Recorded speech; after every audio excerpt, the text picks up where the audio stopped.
They're not some of the largest antelope, but they do have one of the coolest nicknames out here. They're often called the ghost of the forest.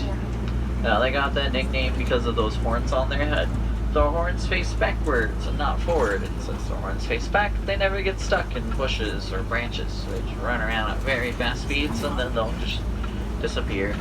Kind of like a ghost of the forest. So, very cool thing to find them. Now, we'll see if there's anyone else hanging out towards the watering hole. That's a very social spot, but actually someone's asleep over here by the watering hole. On the left, you'll see a sleepy black rhino, right behind that little dirt pile. Now, the black rhinos, they will weigh around 3,000 pounds.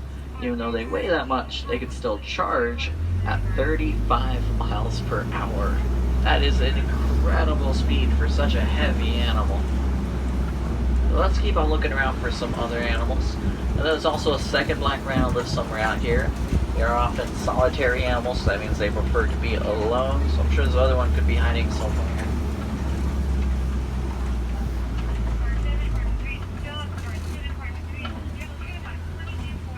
Don't see much over there, but no, that's fine. Let's actually go ahead and leave the forest area. We're not that far from a river, so let's go check that out.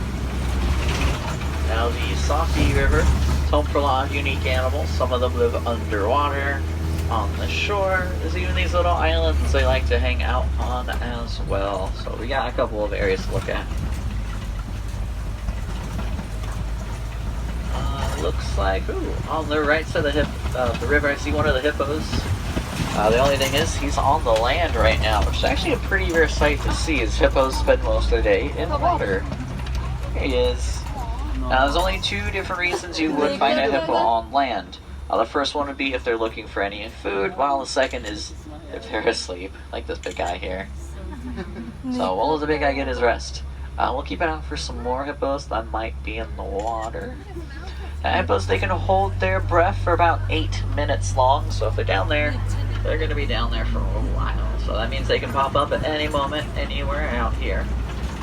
You can also see all those pink-back pelicans, those really big gray birds swimming around, hanging on the islands. Pink-back pelicans, they get very pretty pink-backs during mating season. Really cool way to show off if they are looking for any mates or not.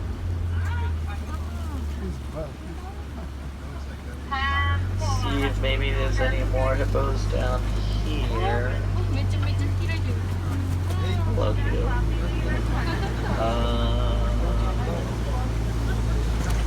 Don't see any of the hippos, but I see those Nile crocodiles. They're all over the land. A couple hiding in the water as well. Now, the Nile crocodiles, they are the largest crocs in Africa. I can see that one on the island. Two of them are giving us some nice smiles down there. Now, they can grow to be about 18 feet long. That makes them over half the size of this truck. The majority of the crocs down there, they're also not even fully grown yet. So, there's a lot of different reasons we only hang out on this bridge for too long. So, let's get out of here. Now, we're going to go over towards the largest area of the reserve, the savannah. Now, the savannah is home for a lot more animals, so you may know a couple. They are pretty famous after all, like those giraffes, the elephants. There's even some lions out there. One of the first signs we are entering the savannah is actually coming up on this right side. You'll see a baobab tree. Some most people call this the upside down tree. Ta-da!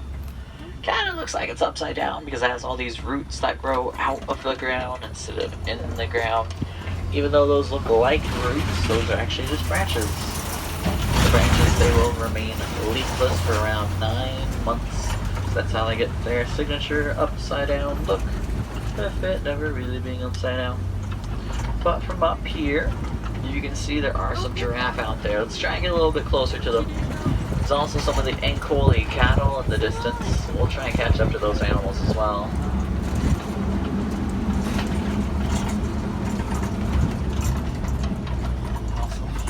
Yeah, we'll definitely stop them once we're a little bit closer, because they still are pretty far away. In the meantime, I want to see if there's anyone by this cave. Caves are actually great homes for predators. In fact, it's such a great home, a lot of predators will fight over this territory. So let's see who's here right Now, oh, those are hyenas right by the cave. Wow, that's actually really cool. Normally at this time of day, you don't even see the hyenas around at all. They're normally asleep, but it looks like they're both eating something. So there's a good chance something came into this territory, woke them up, and didn't get back out. Now, a lot of people believe hyenas are scavengers, but these are predators. They actually like to do the hunting on their own, so they don't really rely on other animals, which is the exact opposite of a scavenger. So we'll leave them alone. You can see they're eating the meat off the bones of something right there. Let's keep on moving, because I see some of those giraffe up ahead. We're going to go check them out. I see two of the younger kids seem to be play fighting up ahead. Ooh, and a third kid walking around as well.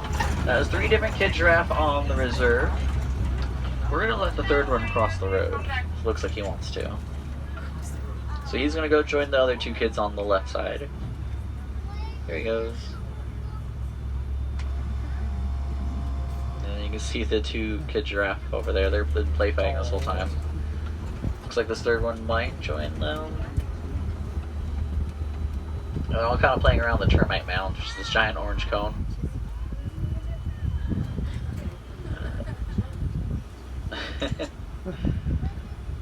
Cool. Looks like they've calmed down a little bit. You see they're kind of winding up their necks to kind of just hit each other a little bit. Oh, it's like, oh, just kidding. So it's really cool to find all the kids just hanging out with each other. And you can see the third one, he's just playing around with his tongue right now. Hey guys. Now, the kids, they're not that small, or they're not really babies anymore. They're all about 1.5 years old. Now, at this age, you'd expect their height to be about 14, 15 feet tall. So they're not little babies anymore. We'll also focus over here on the right, where you'll see all those Ankole cattle. Those are the animals with those very long horns just chilling over here. Now, those horns, they actually grow to be around 4 feet long. So yes, those things are huge. The cattle themselves are also very unique to the reserve because they're the only domesticated animal here. They're all domesticated way back in the 19th century. Domesticated by the Watusi tribe of Africa, so in honor of that group, we also call them Watusi cattle. And then we're going to try and follow this adult giraffe around. You see her on our left side. It's one of the adult females. Oh, she's making a turn. We can't follow her out that way. Let's see. Looks like she's stopping here. So this is one of the adult females. Your average adult giraffe is about 20 feet tall. That's what very easily makes them the tallest animals in the whole world. So that's why seeing the kids way over there, about 14, 15 feet tall, it gives you a good idea of how fast they can grow. Oh, she's back on the move again. Hello. She's going that way though. We'll keep an eye out for some more giraffe. There's some others from the group we haven't seen yet. I'll see another one of the cattle here on the right. And then there's also another one that seems to be way, way out in the distance to the right over there. We'll see it in a couple seconds. Chilling on its own way over there. But it looks like we will see some more giraffe up ahead. I see a couple, well, actually a couple more of the adults. I think the rest of the giraffe are going to be nothing but the adults, as we already found all the kids that live out here.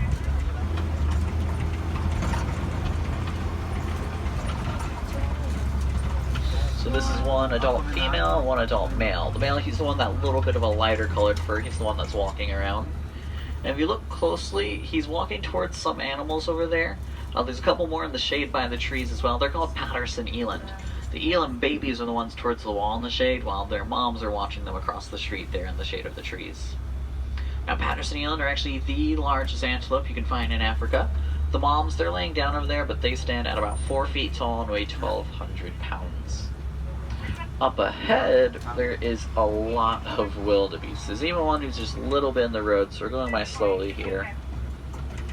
We're going to go a bit more to the left than we normally do. This might get a little bit bumpier, but he's hanging out right here along the side of the road on the right.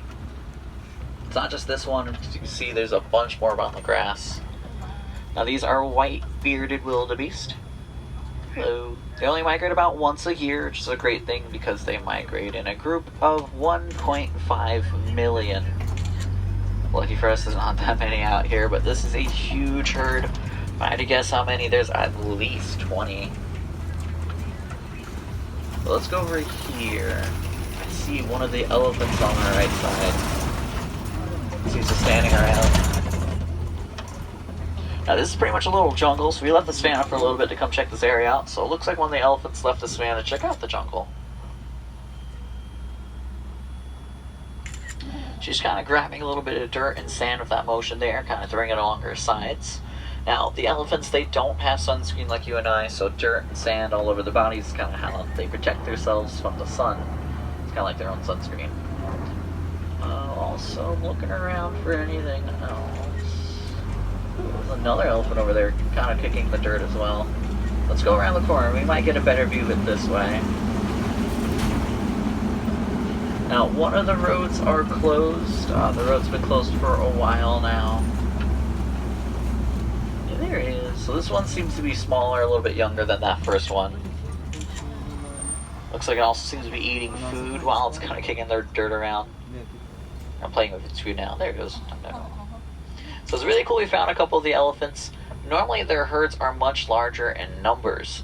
So these two might have separated from the herd just to look for some different food.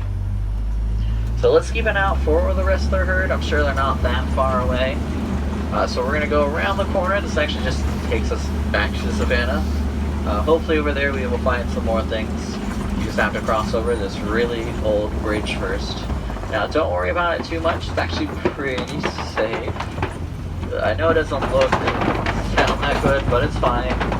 A lot of duct tape on it, so it should be good. Just in case we're going to floor it out of here. So let's go.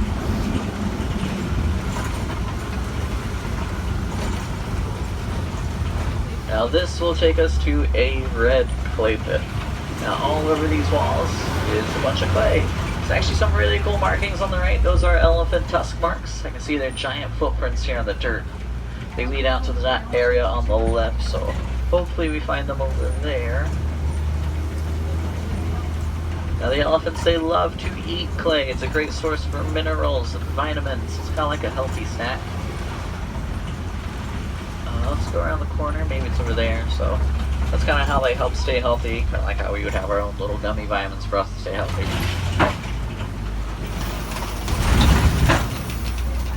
Here they are, I see them a little further up ahead past the watering hole. So we'll try and speed up to catch up to them over there.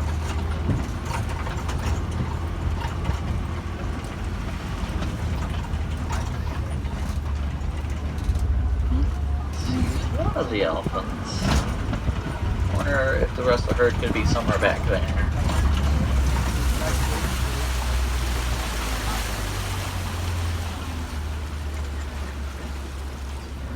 I think this might even be the leader of the herd. Typically the leader is the oldest female. Now there's a couple ways to tell that the age of this one is pretty old. Her size, the hair on her tail, those tusks, and she also has some wrinkles. Now, the best way to tell her age is actually the hair on her tail. The hair, they don't really get haircuts, so once it reaches all the way down towards the ground, you can assume that their age is probably around 40 years old. And there's a good chance she could be older than that. After that, it gets a little difficult to tell their age as they get growing and growing to be much older. Of course, there's also a lot of flamingos down here on the left. The greater flamingos, they are the largest and the lightest flamingos in Africa. And whenever you find a group of them, this is called a flamboyant. And here's the rest of the elephant herd. They're all back behind the matriarch there. And it's a little hard to see it, but there's the baby elephant back here as well. She's a little bit smaller than all of them, of course. The baby elephant's only about a year old. She looks small, but keep in mind she's not that light, because she does weigh about 1,000 pounds at a year old. So she's still a little cutie though. When she is an adult like the others around her, she'll eventually weigh 13,000 pounds. So there's still lots of growing left. And you can also see some really good news on our left side as we are able to stop some poachers. We've stolen back some rhino horns and elephant tusks. We left the platform there to scare off poachers. Lucky for us, it does a great job of that, but it does not scare away the animals, like the ostrich in the road in front of us. Looks like she's slowly crossing the road to our right-hand side. Now, the ostrich is the largest bird in the whole world. They actually stand at about 6 feet tall from the top of that little head there. If she does keep going out that way, I do know where she's headed, so I might just meet up with her again. Now, the way I could also tell that was a female ostrich is the color of her feathers. Male ostriches have really dark black feathers, while the females like her, they have lighter gray feathers. Well, let's go around this corner. I'm also looking around for anything by those trees. Now, a lot of animals like to hide back here.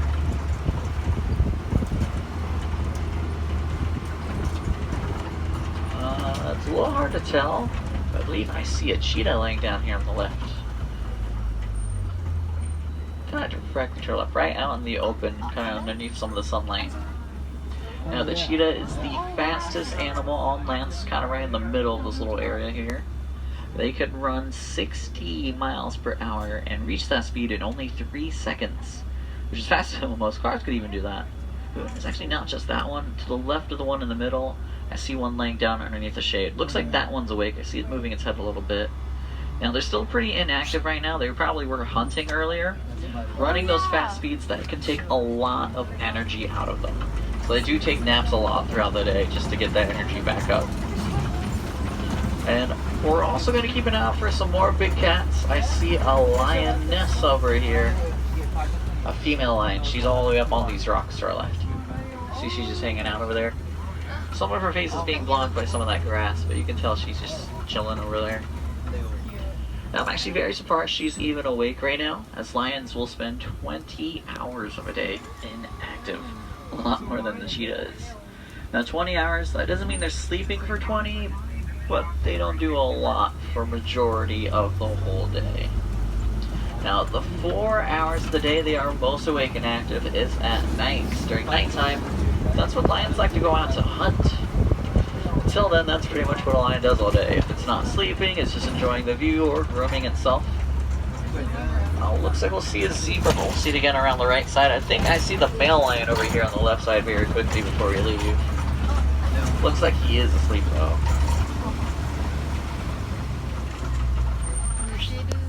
Yeah, he kind of blends in with the rock up there. So his tail move for a second.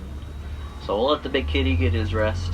Give it another maybe 2 or 3 more hours, then we might move around a little bit more. So we'll let the big kitty sleep in for now. But until then, let's go around the corner because I see one of the warthogs. He's eating some food right now. It's actually pretty cool to watch a warthog eat food as they bend their legs pretty weirdly to get down there. Now the warthogs, they also build these little holes you see underground called burrows. They're basically warthog houses. They're built with those tusks, which are razor sharp. And I think we're finding some more ostriches. This isn't our ostrich friend from earlier. Our ostrich friend's way back there on the right, hanging out those zebras. You can see there's a different one joining it, and 2 more joining them. Now the zebras, every single one you find, just know that you'll never find 2 zebras that have the same striped pattern, which kind of makes them all one of a kind. Keep on looking to the right. If you look on in front of some of these trees in the grass, you'll notice there's a huge pile of ostrich eggs, a whole nest of them. It looks like all 4 of the ostriches you see here are females. So most likely those are their eggs. Now, since the ostrich is the largest bird in the world, it only makes sense they lay the largest bird eggs. The average one of those eggs, they weigh 3 pounds. That's a lot. That's about the same weight of a dozen chicken eggs. So let's go over here. Let's go down this way. We gotta go over one more bridge. This is actually not that bad. Just a little bumpy.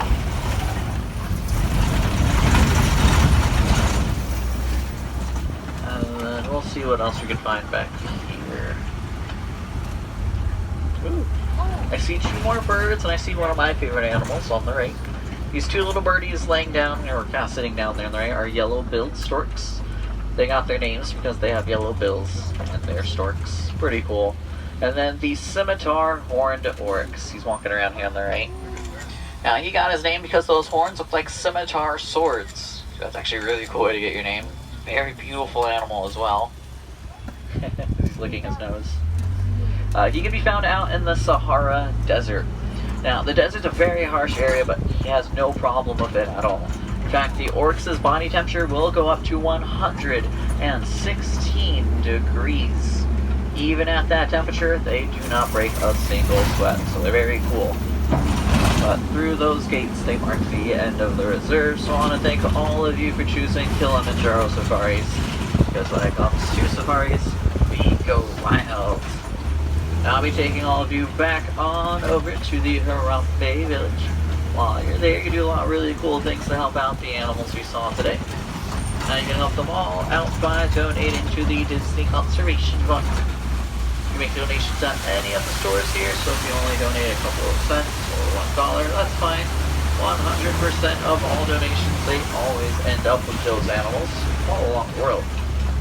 You can also still see some more animals out here if you're interested at the Gorilla Falls Exploration Trail. On that walking trail, of course, you will find gorillas, there's even some naked mole rats, and meerkats. Animals you just don't normally find on the safari. And as we come to the end of our adventure together,